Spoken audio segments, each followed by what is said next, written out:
Now we are going to discuss the basic applications of operational amplifier. Before we go to this, let me remind you that whenever we refer to an operational amplifier, it means this IC741.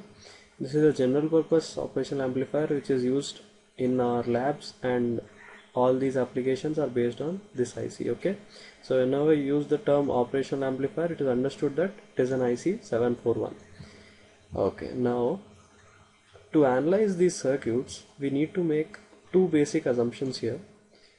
The assumptions are that the currents entering the terminals of the operational amplifier, these two, are always zero.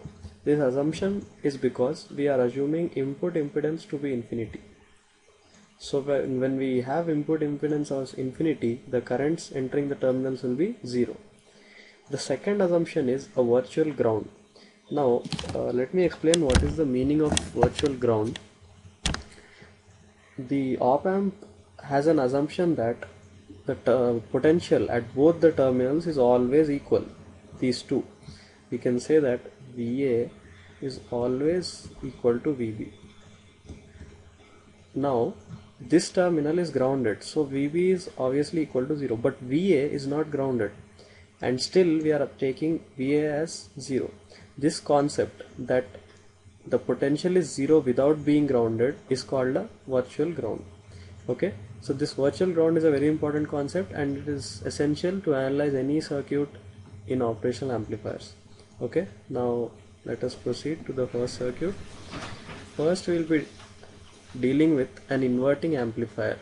The name indicates that the input is applied at the inverting terminal and the other terminal is grounded. So how do we analyze? Always remember the first step is the virtual ground. Write this statement first always. Now at this point we apply the KCL.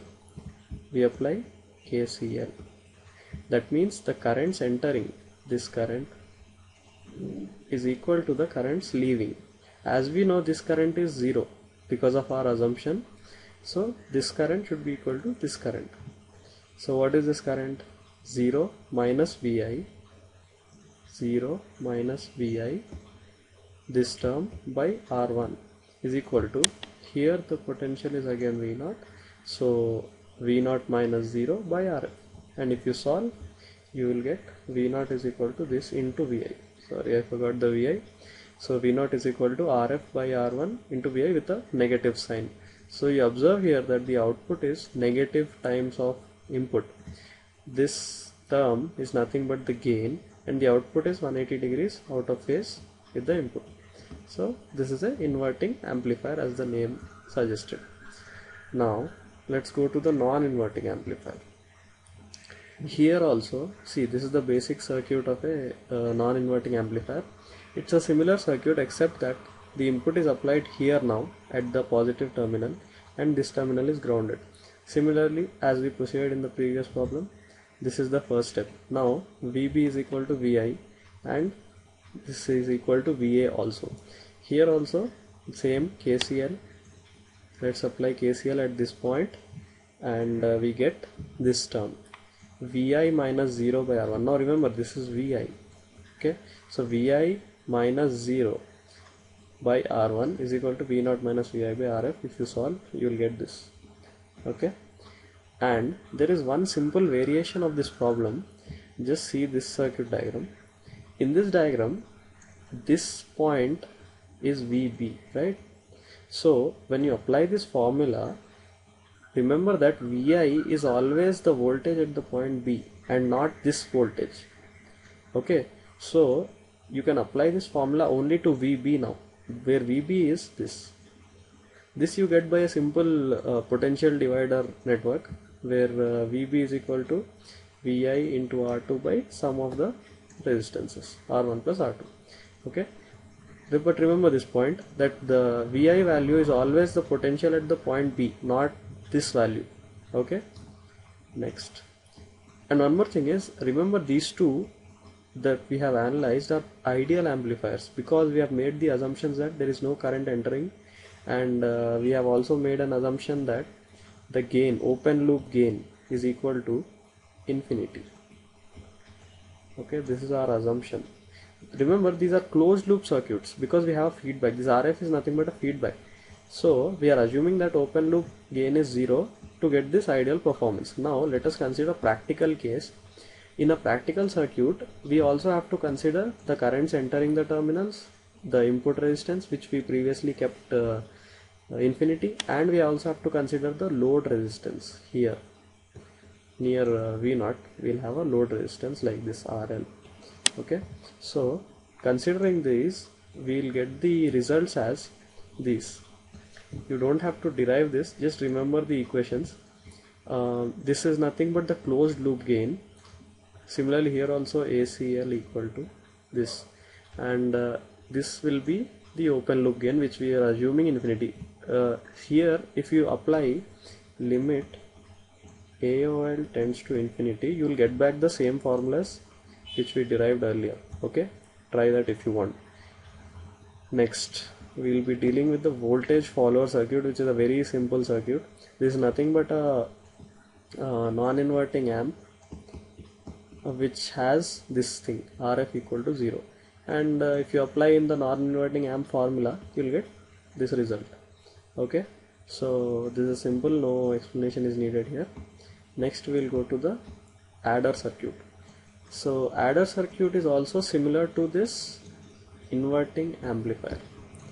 Okay, and here instead of one input we are giving two inputs in parallel to the inverting terminal. So what happens here is, similarly the first step is same here as it was in the inverting amp. Now here what you have to do is, as here two currents are entering, see here one current is here, one current is here, so total current will be, see I1 is this. Now remember this is anyway 0, so this will also be 0. So I1 will be 0 minus V1 by R1, I2 will be minus V2 by R2, and the total current entering now will be this. Now the output, as we have done till now, this is the output, and if you solve you will get this.